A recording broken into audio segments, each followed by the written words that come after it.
Okay, let's get started. So thank you everybody for joining us. And this is another one of our virtual information sessions. It will be recorded. We'll be sending you the recording tomorrow along with a resource sheet. So there'll be information that we cover today in the webinar in the resource sheet that we send out to you.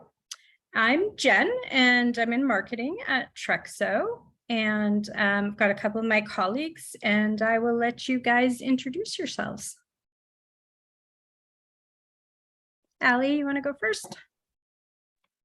Sure. Hey, everyone. I'm Allison. I run sales for Trexo. So typically, if you're ever calling or initially reaching out, you are hopefully going to connect with me. Thanks, Ramisa. Hey, I'm Ramisa. I'm also in marketing with Jen. So we'll be the ones on social media talking to you and making posts there. Thanks. Alejandro? Hi, everyone. I'm Alejandro. I'm the account coordinator here at Trexo Robotics. Nice to see you all. Thanks. And Mark? Hi guys, how you doing? I'm Mark. I do the customer success with Trexo Robotics. So I do a lot of the trainings, people when they get their devices, as well as do a lot of the goal planning with families to progress their children along after they've received the device. Great, thanks. Okay, so just to give you a quick heads up, I am going to pop up a poll at some point during the session. It's just a few questions. If you wouldn't mind answering it, that really helps us a lot. And today we're going to cover an overview of the Trexo, and then we're going to talk about the financial side of things, cost and options. And then we will open it up for questions at the end. You're welcome to submit questions during. There's a Q&A section or a chat, but we will hold them and do them all at the end at the Q&A portion of things. So Mark, do you want to get started with the overview?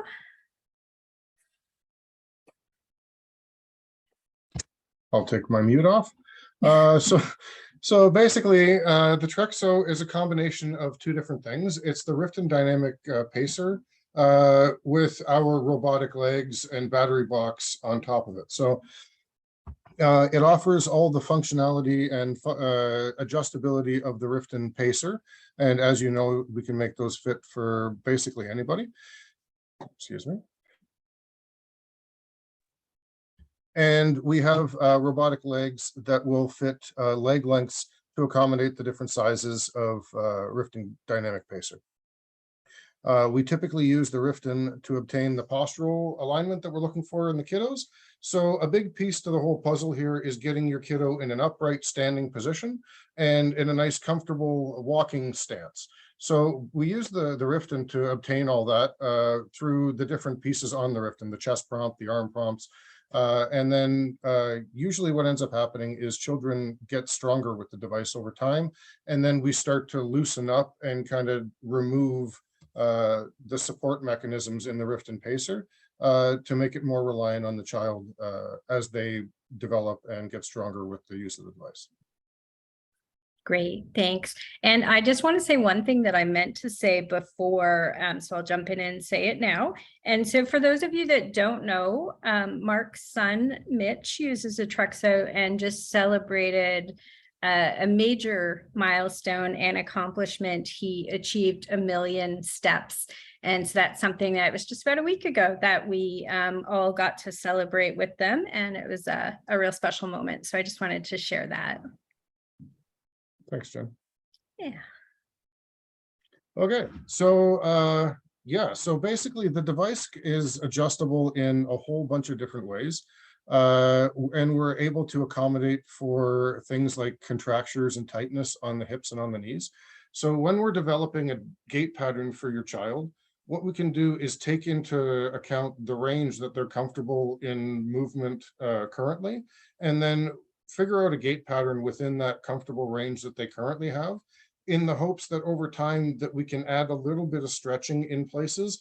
And for kiddos that have a limited gait, ideally what we're trying to do is increase that up to have a wider gait range. We're able to do that by adjusting the hip and knee angles. We can adjust the hip and knee motors for strength, depending on the child's functional ability level, as well as what's the word I'm looking for? Tweak these to be set up for the kids' spasticity. So we can set the motor strength on each one of these quadrants based on the child's not only their functional ability and their ability to walk, but also and the amount of support that the robot's going to be offering. But we can also adjust for a child's spasticity and tone that sometimes throws their gait pattern off, and we can have the device step in and support during those times of tone. And then basically, the customized support accessories would be the arm prompts, the chest prompt, and then the saddle itself. Those are all things that I was saying earlier that we're going to be using for postural support to get these kiddos in the right position that we need them to be in to be able to use the Trexo in a nice standing position, because if they're in a nice stance, all the angles line up and it's a nice comfortable walk. When the child doesn't quite have the strength to be able to hold themselves up, we use the Riften parts to help support them during those times. And we use the saddle, the chest prompt, and the arm prompts predominantly for that reason. And then typically over time, we do our best to reduce those down as much as we can. And if we can even eliminate them, that's the ideal. So basically, the first thing we're trying to do is to get the saddle out, because it's more comfortable for kiddos if they're able to support their own body weight in a walking position and not have something between their legs. And then once we can establish whether or not the child's going to be strong enough to be able to use it without the saddle, then we can take a look at their postural support. And if they're not slumping forward, they probably don't need the arm supports to support their shoulders into the proper alignment. So we can consider turning the device around and facing it the opposite direction, so the child doesn't have to face the battery box in the front. We're even able to flip the child around and have them face the open side towards the back to give them more accessibility for occupational therapy goals, and just so they can interact with their social peer group better, basically. And then also, just so you guys know, for kids that have weight-bearing restrictions, we're able to lift the whole frame up in the air. So on the front end of the frame, I don't know if you guys are familiar with the Riften, but there's quite a wide adjustability in height. And usually we can use that for kiddos that have weight-bearing restrictions to lift the feet right up off the ground. And they're able to get the same range of motion out of the device without having the weight-bearing associated with it. So it can make it easier for the kiddos that aren't able. A couple of things that I just wanted to add to that, and I'm not sure if it talks about it later, but everything that goes on with the Trexo is controlled with the tablet. So the Trexo does come with a Samsung tablet, and then there's the Trexo app on the tablet. There you go. So segueing into that, and then also head support, because it wasn't in that picture. So that is an external accessory that we built, attaches to the upper frame of the Riften, and that will help support kiddos who have, poor head control. Great, thanks, Sally. Yeah, absolutely. I totally forgot about the head piece. That's a new feature that we have. So we have an adjustable headrest that can fit onto the device. I'm reluctant to put them on if I can not put them on, because I'd like to see if the child's going to develop the core strength and the neck and postural strength to be able to hold their head up. But there are some kids who have really high tone and really thrust themselves back. And there's some kids who lack the strength in their neck at all and require that support. So yeah, we have that part now that can accommodate those children as well. So so the tablet, basically the tablets are remote control for the device, and it's also the way that you can kind of look back in the previous activity history to see how your child's been doing and track their progress over time.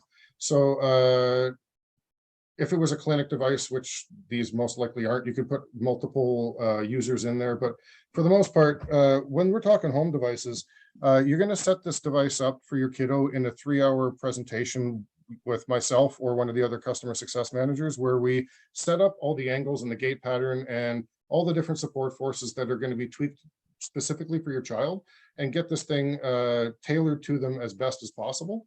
And then going forward, you'll be able to use the device to not only start and stop it, you're going to be able to access other features with the device. Like, so we have you can use the device as a standing frame now. And then there's other features that we're starting to build in, such as other gait patterns for kids that have issues such as like the extensor tone spasticity, where their legs go into a straight position and the tone kind of fires off. And what ends up happening visually is their body leans back and their head goes back. So the team's been working on developing gait patterns to help kiddos with that. I won't get into it, but basically we have support mechanisms now software wise to help with that. But so the tablet is used as, like I was saying, as a remote control for the device, but the beauty of it is we can track your child's history with the device and how they've been getting better and progressing with it.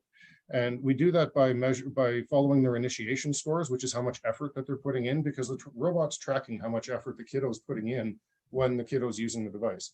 And then even if they're nonverbal, we're seeing the readouts to let us know how much effort they're putting in. And it's splitting it leg by leg. So we know how much effort they're putting in on their left leg versus their right. And then we can use those metrics to challenge the kiddo over time and make it more challenging for them and really tailor the gait pattern to them and the whole care program to them, to be honest with you. Great. So just wanted to say real quick, it's a robot. These are robot legs that have been created to help these kiddos walk. And so because it's a technology and innovation in technology is really important to us, Mark already mentioned an update, but there are frequent updates. We're constantly learning, getting user feedback, talking to parents and understanding how they use it and updating. And so Mark, can you talk about the process real quick if there's an update and how it's pushed through the tablet? Yeah, for sure. So actually, if you take a look on the picture that it's showing you right now on the screen, that little arrow with the line under it up in the right-hand corner of the tablet screen beside the battery. Yeah, that guy right there. So that would be how you would force an update. But typically what ends up happening is when you turn the device on, it's like any other device that you're used to. There'll be a little pop-up that shows up on the screen and says, hey, it's time for your device to have an update. Can you follow the prompts? And you just follow through the prompts once you have your device on, and it'll automatically do its update for you. And we're in the process, we're in a position right now where we're really pushing out a lot of different updates. There's a lot of features that are going to be coming out with the device in the near future. And that's the method of which that they send it to your device. Great, thanks. All right. Okay, the treadmill. So these devices are great. They're amazing for walking outside. But they do run into issues because we can't get them wet. They're robots. We have to treat them like they're our laptop. So that being said, inclement weather is going to truncate the use of these devices. So we actually have a treadmill now that you can use inside your family room to alleviate that issue, and you can use the device whenever you want. The treadmill itself doesn't have any motors associated with it, which is a question that I typically get asked because people get this delivered and they don't understand why it's so light and where it plugs into the wall. It doesn't plug into the wall. It's a static belt. The whole thing weighs about 45 pounds, and the Trexo mounts up and on top of it. And that allows kiddos to use the device and not have any environmental factors come into play. So for myself, I live in Canada. We get some snow, and in the winter, this thing isn't the best in the snow, as you can most likely imagine. So what I do is to be honest, I bring my device to the school Monday to Friday and leave it with the school staff, and my son uses it in the school Monday to Friday. And then on the weekends, I bring it home and we utilize it on the treadmill in the family room because we can't go outside. Great, thanks. All right, and now Allie, if you want to start walking us through the pricing and some of the options. Sure. Yep. So, as Mark had mentioned, there's 4 sizes of Trexo that is price dependent. So small and medium Trexo, you can see the pricing there, and then large and extra large. So you can purchase it in full, or you can do the lease, which is basically a rent to own.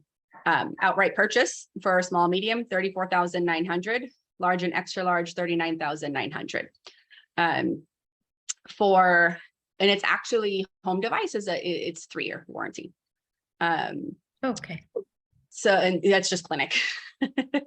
And so for the lease, you can do a rent to own for the small and medium. It's $999 a month. For the large and extra large, it's $1099 a month. All of the options, basically how you get started is you place your deposit. It's $1,000 deposit that gets you on the wait list. For the lease, the rent to own, that $1,000 deposit ends up becoming a down payment. So it does end up being a little bit more in the long run that you're paying for the rent to own. But honestly, I recommend rent to own for many reasons to families. My son also uses the Trexo, so I know how often we go through equipment. I think it's going to work, and then it doesn't, or I don't use it. It sits in the corner, and then I just wasted money. So when you do the rent to own, you're committing to 12 months at a time. At the end of 12 months, you're basically going to decide if you keep it or return it. If you return it, there's no cancellation fee. If you keep it, you could purchase it at that point minus what you paid, or you could continue with another 12-month agreement. And same thing at month 24, reevaluate, are you keeping or returning the device? If you continue with that rental, you would own it at the end of 36 months. So really, it just gives you checkpoints at the 12 and 24 month mark to make sure you are using it, you're happy with it, it's not sitting in the corner. So it's a lot better to find that out early on versus purchasing it in full to realize it just sits in the corner. But I mean, either way, you can't go wrong with the options. I'm not sure if Jen, is there information on sizing upgrades on these slides? No. Or shall I talk about that? Okay, You can so I'll just talk about that briefly because often that comes up as well. Everybody wants to know what happens when my kid outgrows this device. Do I have to purchase a whole new one in full? The answer is technically no. You can pay an upgrade fee. So if you start with a small and your child goes to the medium, it's a $2,500 upgrade fee. Medium to large, it's $7,500, and large to extra large, it's $2,500. The bigger upgrade fee for that medium to large is because your child's going to extra large motors at that point. So they're bigger, they're stronger, they need the more powerful motors. So realistically, add an additional, I don't know what it's at, $13,000, $12,000 for upgrades if you started with a small. So over the life of your child, that's really not a bad investment if you started with a small. Great, thanks. Yeah, so the pricing does vary on size and customization. Sizing, obviously, you saw the price points there. We'll talk about the rental at $999 or $1099 a month. Specific customization really refers to the Riften. So as Mark had mentioned, the Trexo only works with that Riften dynamic pacer. You can get it from insurance or you can get it from us. We do get a discounted price from Riften, and we'll pass that on to families. So that's kind of where the pricing varies depending on the customization, depending on whether you need like the same size medium upper lower frame or different size medium upper lower frames of the Riften, or different accessories and supports for your kiddo. We talked about how the deposit does become the down payment.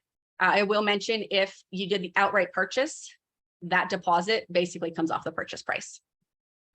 After leasing the device consecutively for 36 months, you will own the device.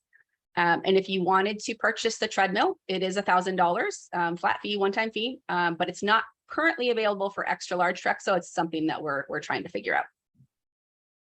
Great, thanks. I just want to pop back for 1 second and point out, we have it visually here, but leasing is an option if you live in US and Canada.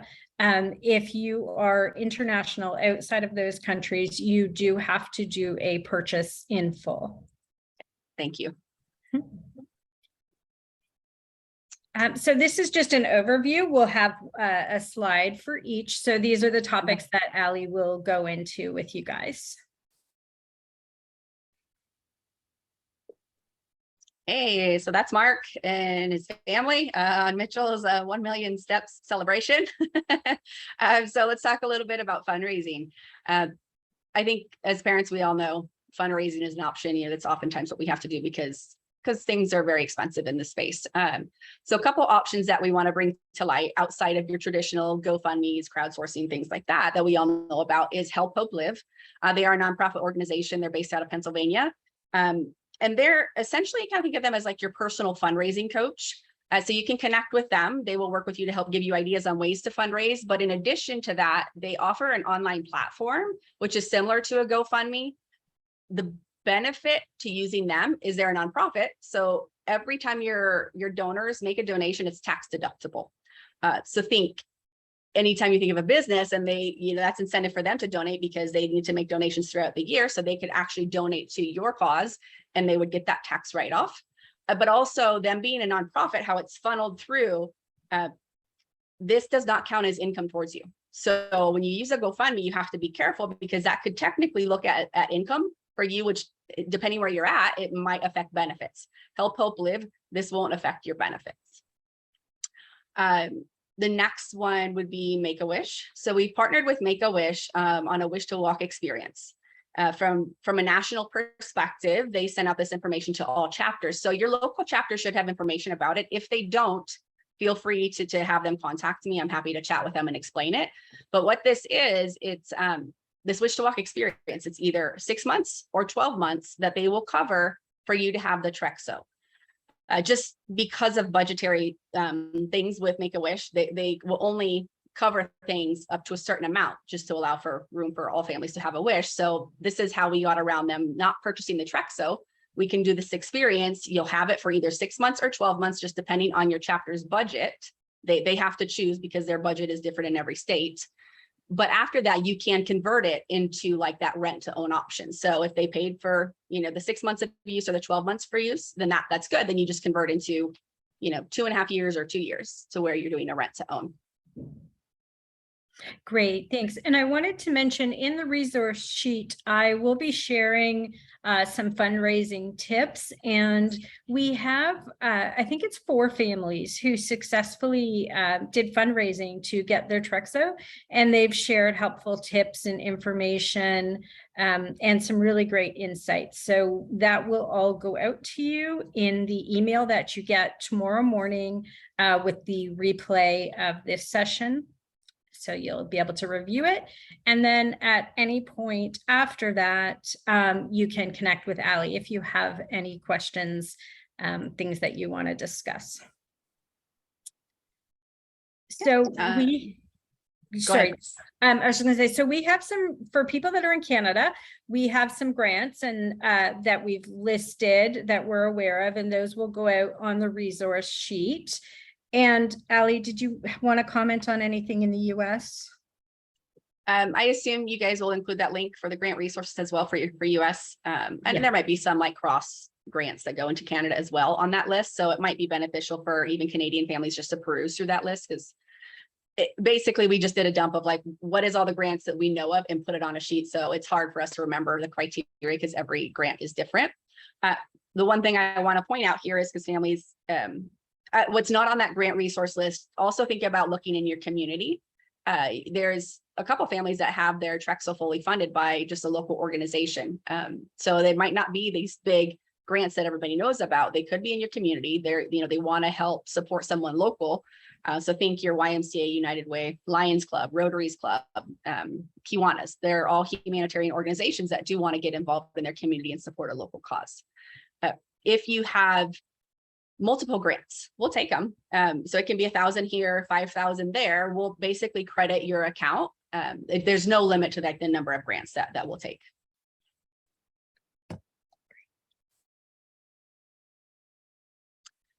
State waivers. So this is an interesting one. And I'm just going to talk about it high level. So I'm in Colorado. So I'm very familiar with the Colorado state waiver program because my son does use it. There's other state waivers, and I can't speak to your state, each state in particular, but I would encourage you to look locally and see what your state waiver program is, or even if your state has one, and this is for the US. I know Minnesota is one. There's been a couple families that actually had, they got their waiver to cover 12 months of Trexo use. So it was their CAC waiver. They'll cover 12 months at a time, and then the family will go back obviously for a year or two to see if they would cover it. But it just depends how they're written. It just might be another optional resource for you to explore around the parameters of your state waiver to see if we could fit any sort of Trexo coverage, even if it's not in full. Would they cover 5,000 or a year?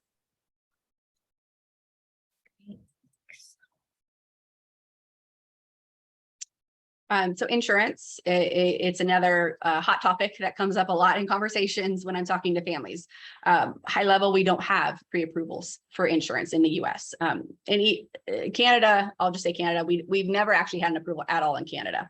I think I've heard a couple families maybe trying, so maybe that will happen eventually. But right now we are working towards pre-approvals in the US.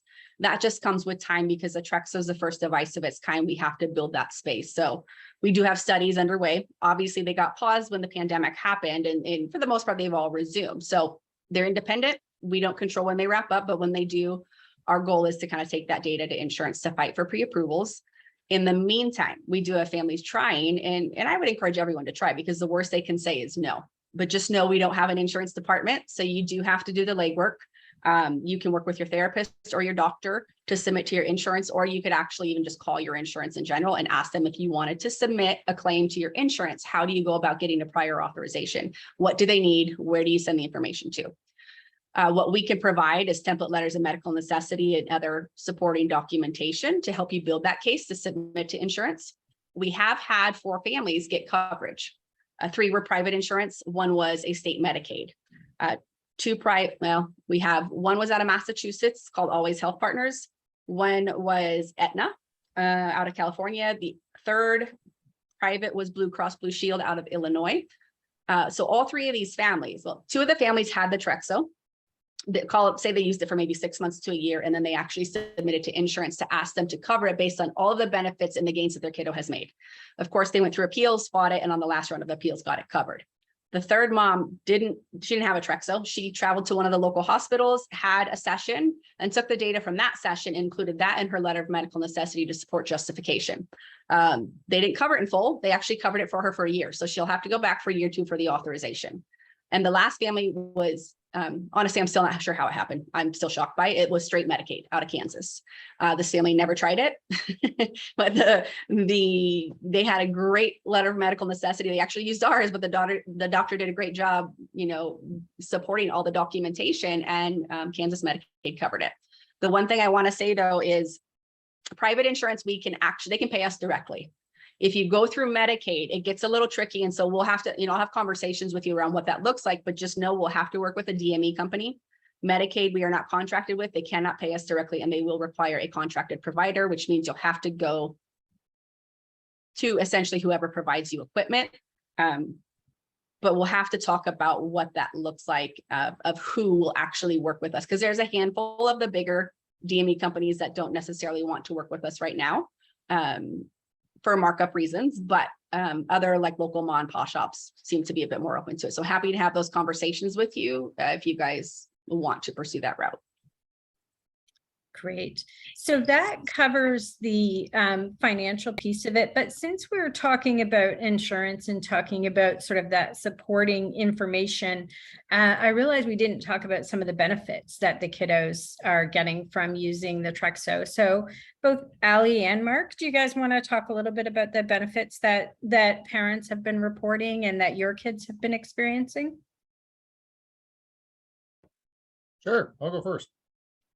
So I get a beautiful situation where I get to kind of follow all the kids that get these Trexos and follow them along and how they've been progressing. And I see every kid progress in one way, shape, or another. There's so many different ways that these kids progress forward. And we originally, at least I did, I got this thing to teach my son how to walk, not expecting all of the other outside benefits that would end up happening with it. But to be honest, the outside benefits were just as good as my intended goal. So the range of motion that offers the children, they don't end up with contractures from being in wheelchairs for extended periods of time because they're getting repeated stretching in their legs. With the movement that they're getting, digestion seems to help, and things move through a lot better. For some of our kiddos that have constipation issues, those usually disappear, or at least are alleviated to some respect. For kiddos that are not sleeping so well at night, typically a little bit of exercise helps with that, and they end up sleeping better at night. And there is something to be said for children with epilepsy. If they're getting better sleep at night, life is a little bit easier for the parents in lots of different ways. there's like, from personal experience, I saw my son go from a kiddo who didn't really have the postural strength and head neck support to be able to hold his head up and his posture up into a nice standing position. He would kind of slump forward when I put him in to begin with. And then over a 6-month period, I watched that strength increase in him, and he's able to hold himself up now, and all the things that are associated with increased core strength. So he's, for instance, in the shower now, he can stand by himself and hold on to a bar, and I'm able to shower him in a standing position, which, as you guys know, is huge.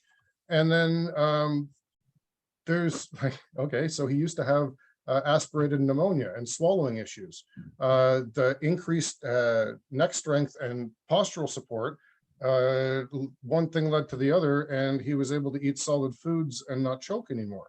There's just, this thing affects kiddos in so many different unseen ways. It's amazing. Great. Thanks, Mark. Yeah. So I share my son's diagnosis just because I often get asked by parents, well, is there, kiddos who have my son's or my child's diagnosis. So his initial diagnosis was HIE, which resulted in cerebral palsy, epilepsy, cortical visual impairment, and a bunch of other sub-diagnoses. So he does have GMS-CS5 CP, which means he is on the most affected side. He doesn't roll, sit, stand, walk, any of that on his own yet. Actually, I should say he's actually gotten better because of his Trexo. So it's kind of changed my spiel over. My son's been using it for almost 3 years. He started out, poor head control, poor trunk control, high tone in his extremities. When I first put him in the Trexo, I'll be honest, he hated it. He screamed the whole time. Our CEO and founder was there at my house helping me roll it out, and my kid just cried the whole time. So it was expected because he was the kid who hated standers. He hated AFOs. Anything that you tried to put on him that restricts him, he would freak out, tone out, wasn't going to do it. So when I got the Trexo, I knew it would have an adjustment period. He started out at roughly 100 steps a session in the air. So he slowly walked in the air. And then once he got a little more comfortable with that, I started actually pulling him around the room while he was still walking in the air. So he got a little bit more used to being upright in space, moving around. And then after a couple of months with encouragement from our team, I lowered him over ground, and eventually he went into full weight bearing within like 3 months.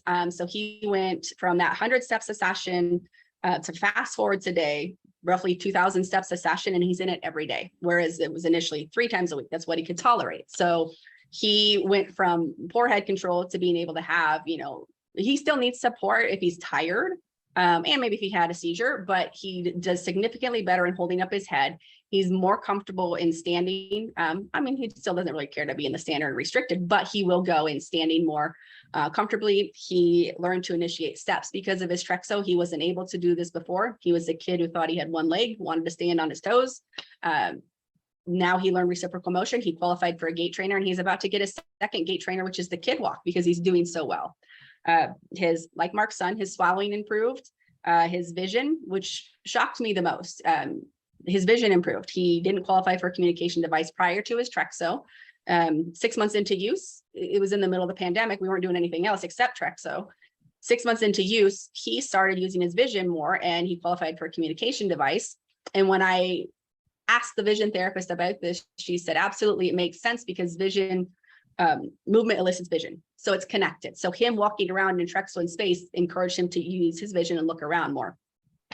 I could go on forever of the benefits, just general comfort. Like he had so much GI discomfort. So like Mark said, digestion, bowel movements, all of these things improved, sleep. The one thing I want to make note of is people always ask, they have, you always want to know, will your kid benefit from it? So I'll tell you, you have, kiddos like my son who can't roll, sit, stand, walk, any of that on their own. They couldn't even use a gait trainer prior to Trexo. They benefit from it. But then you also have the kids who do use a gait trainer. They're able to, walk 400 steps, walk a couple yards, great, or couple hundred yards, and they're doing great with their gait trainer, but they don't have the strength and endurance to go further than that. They can't use it full time. They have an irregular gait pattern. So they're also benefiting from the Trexo. So I don't want people to rule their kiddo out because, they can do it. Think of Trexo as a way to help them get stronger and progress as well. Because like Mark mentioned, there's so many different things with the gait cycles, strength mode, endurance mode, backwards walking, flip it around, ways to make it harder as they progress, and doing the rent to own option. Just, every 12 months, reevaluate. How's your kiddo doing? Maybe they made so much gains that you don't need it anymore and you can return it. So I've seen it on both sides benefit all of, and everybody in between benefit these kids. Thanks. That's great. I wanted to share also just some stories that we've been hearing lately that you can see if you follow us on social media. You can see the videos around these things. We had a little girl who was able to walk down the aisle as a flower girl in her Trexo, and that was such a great moment for her and for her mom and for everybody involved in the wedding. Recently, we had a little boy was able to go out with his family and play lacrosse in the street. Mark's son Mitch was in a triathlon and used his Trexo for that. I mean, there's so many stories that come in. Recently we saw a family that was, I don't know if they were camping or just out in a nature walk, but beautiful mountain setting, and their daughter was walking in the Trexo. It's amazing. There are so many benefits to their physical health, but then there are also the social benefits and the benefits to the family in the experiences that they can enjoy that maybe they couldn't have before. So that's one of my favorite things about working here. I just love hearing these stories and seeing the videos and seeing the amazing things that are happening because of this device. So I think that formally covers like everything that we wanted to share with you today. We have quite a few questions, so I'm just going to go ahead and jump right into those questions now. Please feel free to keep submitting them if you have more. So the first question is, can the Trexo be used for young adults?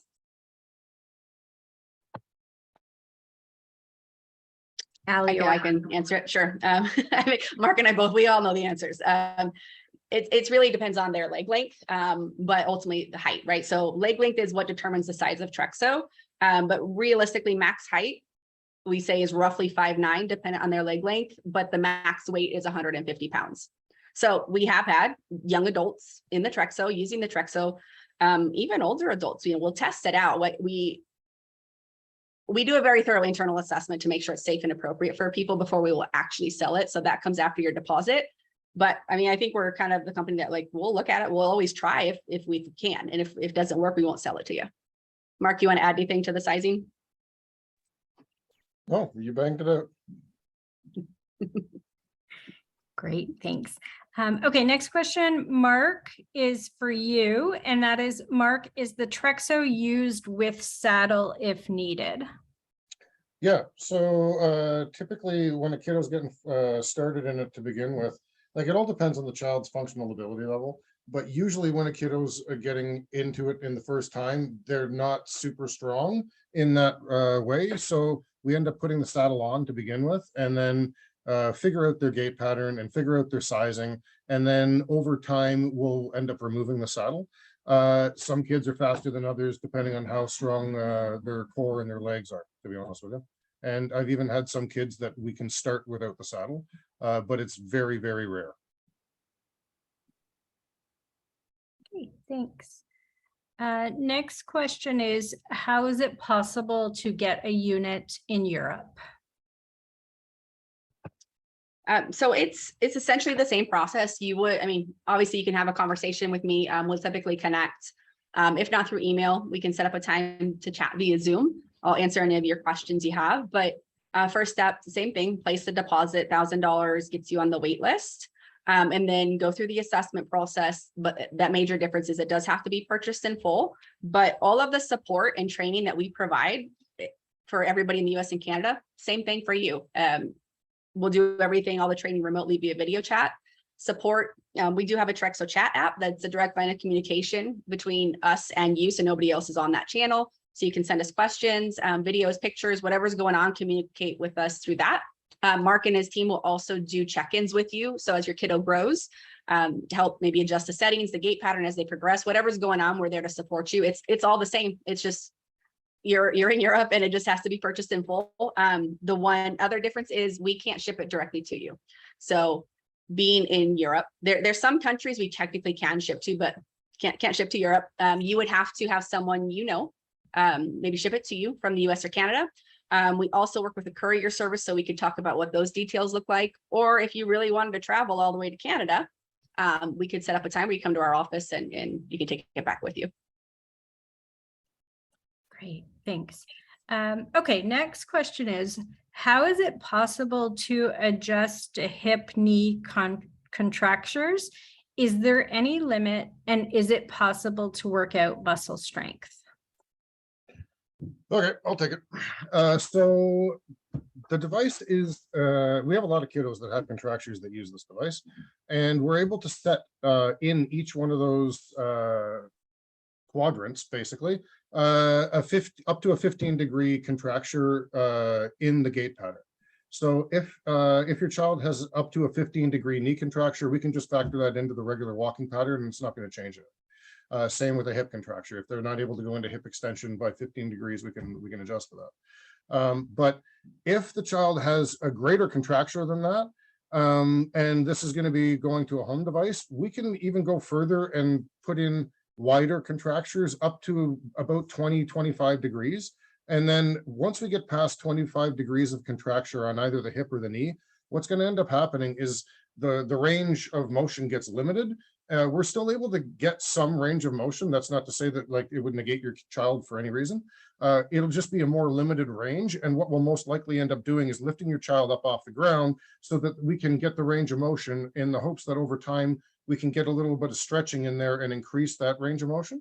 And then worst case scenario, I've had kiddos even with up to a 20-degree knee or hip contracture being able to walk. The only difference is instead of the feet going flat onto the ground, it's more so the toes are pointing down, because we still need to get that postural alignment of the shoulders over top of the hips. But just so you know, everything, we can figure it out. Upwards, anything over 25-degree contracture, we would probably end up negating you or have a conversation with you with regards to your plan for the contractures, because the device wouldn't be suitable. Okay, great.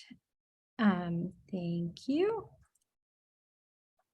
And Allie, this is going to be a question for you. And it's a multi-part question. So it says, hi, I'm from South Africa, Johannesburg West to be precise. My question is, do you have an office in South Africa that I can be referred to? What is the procedure with regards to buying via medical aid and government funds?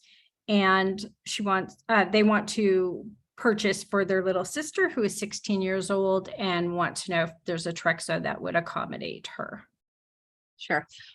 So same thing. I mean, the Trexo, our headquarters is in Toronto only. So that is our only office in the whole world. So we don't have any locations anywhere else in any other countries. I'm in the US, but I work from home. There's no like physical office where you can come here and test things out. So in your area, unfortunately, no. It would be the same process, just like Europe, kind of the previous question that I had answered. Everything is done remotely via video chat. You would have to have somebody ship it to you that in the US or Canada. We could work with a courier service to ship it to you if you don't know anybody, or you could travel to pick it up and bring it back with you. Those are the three options, but training and everything, support, all of that is done remotely. And I'm not sure if the question is around like working with government agencies for purchasing. So I'll just answer that as assuming that was the question of no, we haven't.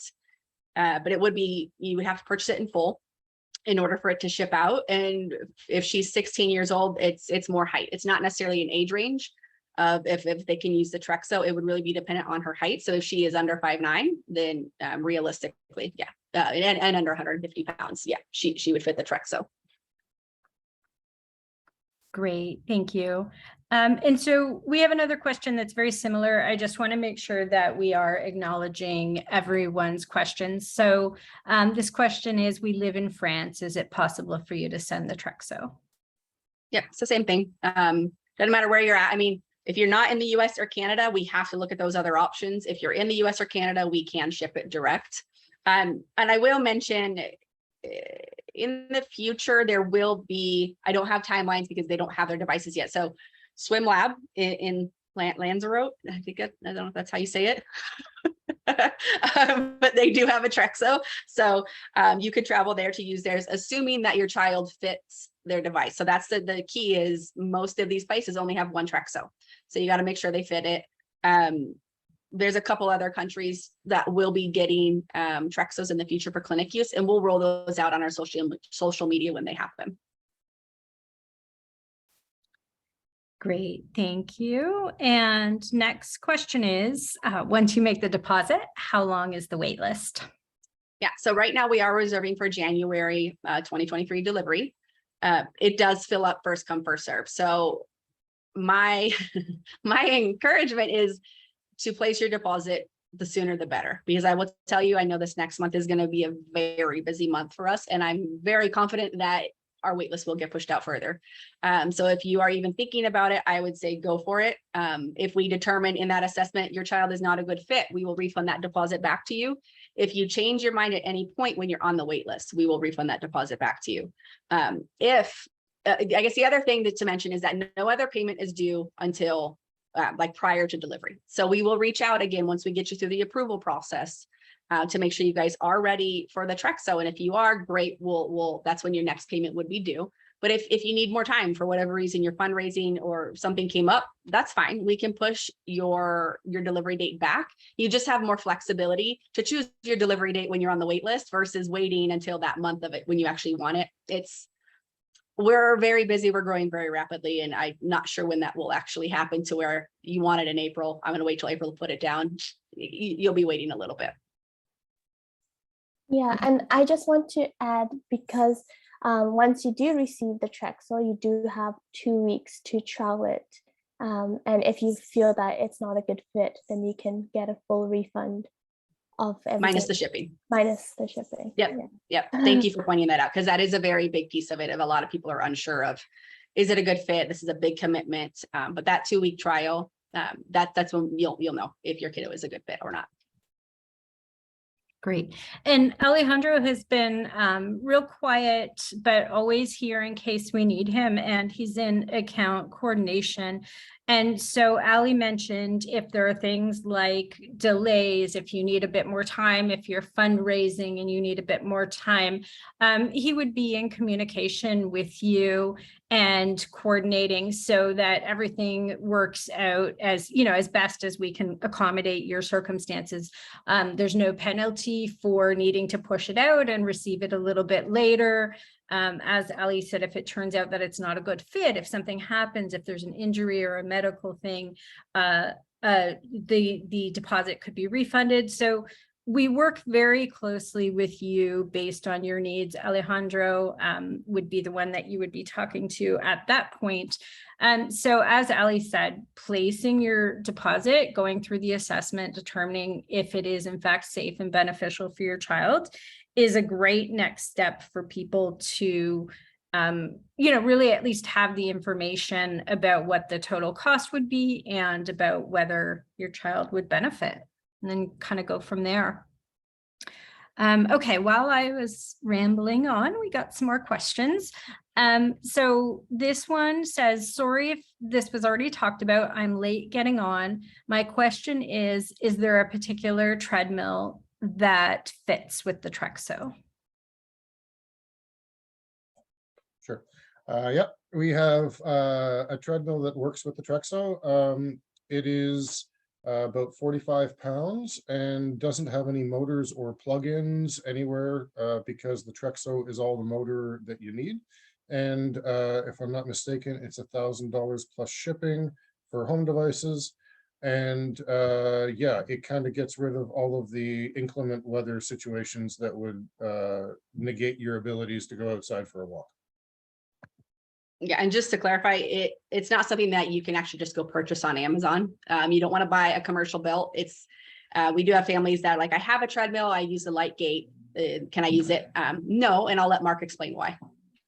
So the way we have ours designed is the entire Trexo itself rolls up and on top, and then there's wheel chucks for the front tires of the device that will lock everything into place, and that's how we make sure that everything's safe.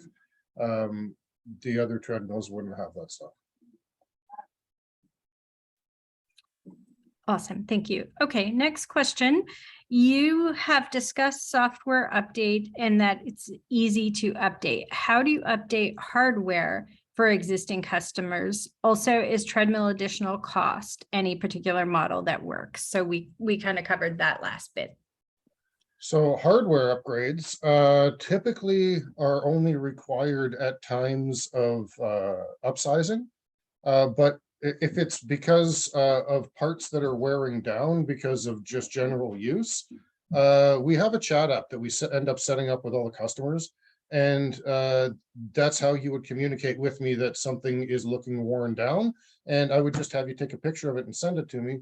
All worn down and broken parts are covered in your lease agreement for the first 3 years. So I just need to know that there's an issue and I'll just ship you out the parts.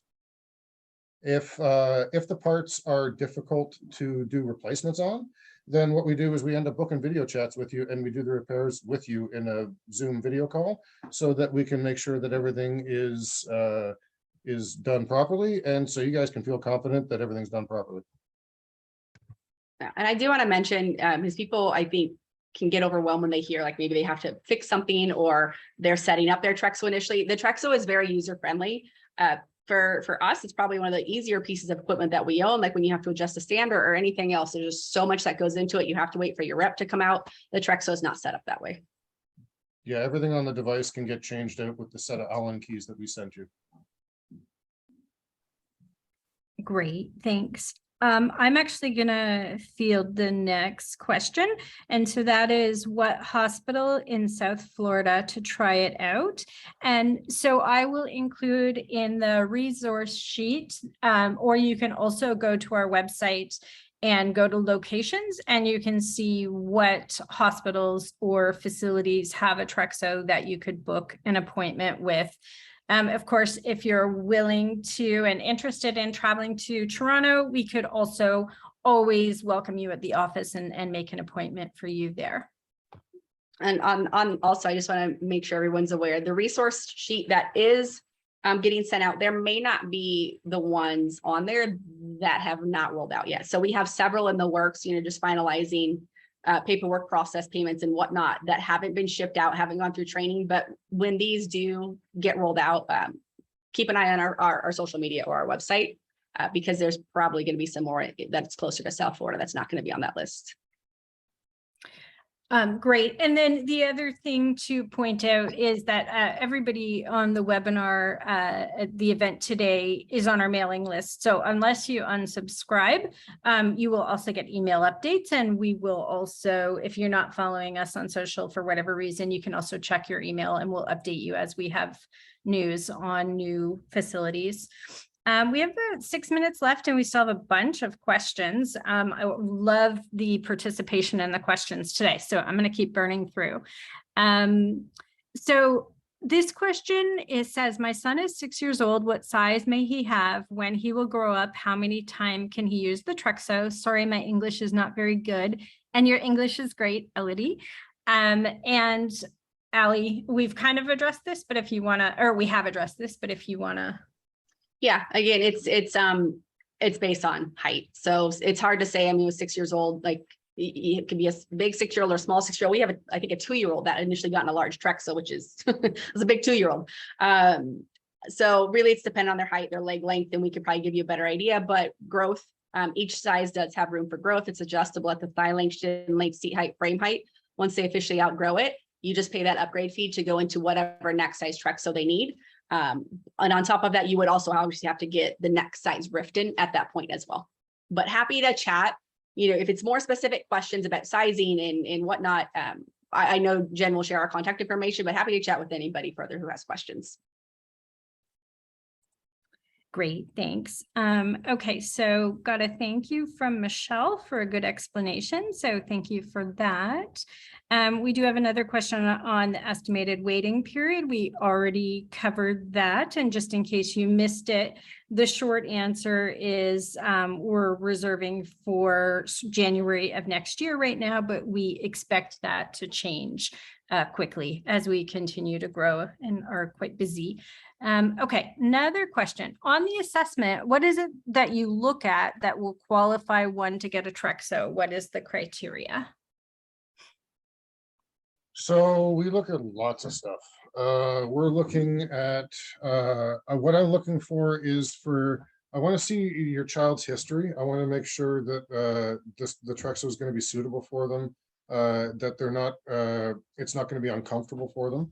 I want to see videos of their leg lengths to determine which size of device is going to be best suited for them. I want to see a video of them in a standing position at whatever capacity they're able to do, so that I can properly assess what Riften attachments are going to be required for your specific kiddo. I want to see range of motion videos to see how much range of motion the child is able to get in both hip and knee on each leg, because that way I can determine whether or not we're going to need those contracture blocks that we discussed earlier that would limit the amount of range, depending, because some kiddos need a limited range to start off with. And then there's a lot to be said for the data history that we're looking for. Basically your child's background history of like fractures or anything that would come into play for the range of motion and the amount of exercise that your child would be getting. If the child has hip subluxation, which is generally a concern, typically what we're looking for is migration percentage. And if children have over 50% migration percentage on either one of their hips, which means that their hip is more than half dislocated, we're looking for orthopedic clearance to make sure that the child's not going to be in a pain position when they're in weight bearing and getting that range of motion, because ultimately we want this to be successful and we want this to be a positive experience for everybody involved. And that's what we're looking for when we're determining the assessment. I just want to chime in there because I get this question a lot. Things that typically disqualify our kids for using equipment like this, like, my kid can't hold up my head, hold up their head. They can't hold up their trunk. My therapist is telling me they have to do these things before they can use this device. The Trexo is not like that. So a lot of those typical things like that would say, no, you can't use this. That's not how the Trexo is. Great, thanks. So technically we're out of time. There's still 2 more questions. So we're going to keep going. We're going to go a few minutes over, but we want to make sure we get your questions answered. And then we have just a couple minutes more of info to share with you. So you're welcome to hang on with us. And if not, we will send you the recording tomorrow. Also, just a quick note, it shows that 33% of you have responded to the poll. Thank you so much for that. If the rest of you could just take a quick 30 seconds and respond, that would really help us a lot. Thank you. Okay, so next question is, hi, we are interested also. Sweden is country. Only to ask about sizes. How does it work long distance to take size for a kid? I'm interested for measure my son and to scent. How do you have a picture of his condition? So it's the same thing, like Mark had just kind of touched on with the assessment. Your first step is going to be to place the deposit. So that way, then we can send you the assessment form where you are filling out all this information about your kiddo, the pictures, the videos that Mark needs to see, and then he can determine exactly what size Trexo. I mean, you can always email me and say my kiddo's this height, and then I can ballpark it. But it's when kids get into a certain range, I'm always defaulting to Mark and saying, hey, what do you think here? And then we can have conversations up. It could be a medium, it could be a large. It's very much dependent on leg length. So the recommendation is to do the deposit if you guys are ready, and then we can get you the actual sizing. Great, thank you. Next question, does it include the pacer or do we have to purchase this? Yep, good question. It is separate. So a lot of families will get it from insurance. If you cannot, you can get it from us. We do get a discounted rate. We pass on that pricing to families. Great, thank you. Just really quick question for you. Mark, are you good to go for another couple minutes or do you have an appointment? No, I'm good. You're good? Okay. Ali, this question is actually for you, the person who is interested in the Florida area hospital. Do you know when you will have updates on new facilities or hospitals? It just depends how fast the hospital or facility moves. And so it's not necessarily us per se. It's pretty much just kind of we're in the process of getting paperwork and payments and contracts and agreements, and those things can sometimes take a while when you have major hospitals and a lot of red tape. So I wish I did, but I don't. And as soon as we do, we'll send it out. Awesome. Thank you. And just one more question and one quick note, 62% of you have filled out the poll. Thank you so much, guys. If anybody else who hasn't could take just a couple seconds, that would really help us. Thank you. And the last question is, has there ever been a time where video assessments were not enough to determine whether Trexo would be good for an individual? Not that I know Yes. of, Mark.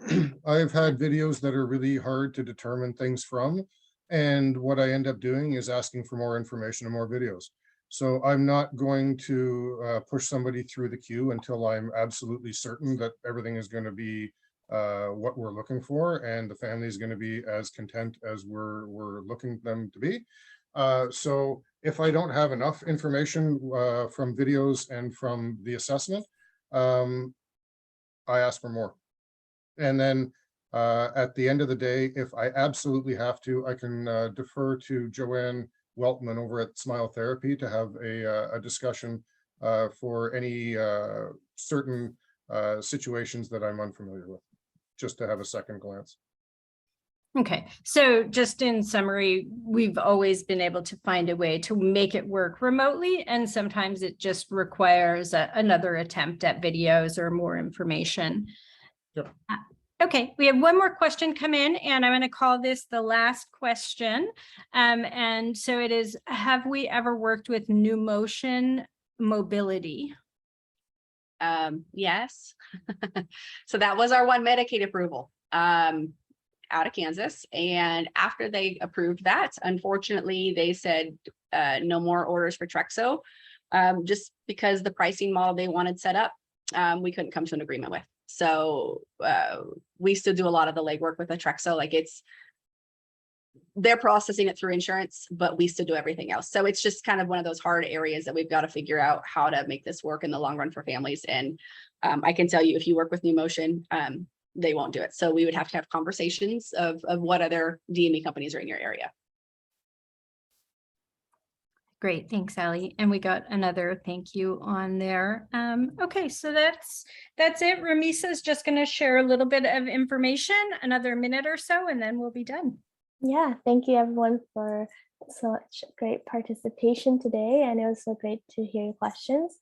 Just a reminder that look out for your emails for the recording of this webinar, and we'll also have the resource sheet, which includes some notes on what we talked about in terms of insurance, the funding links, both Canada and the US, and that will come to your email tomorrow morning.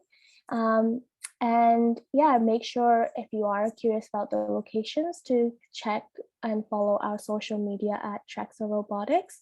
And we'll also be sending newsletters if you're on our mailing list. So you can stay in touch with all the new locations that we will open up with the Trexo. Well, not us, but the clinics and facilities that will receive a Trexo.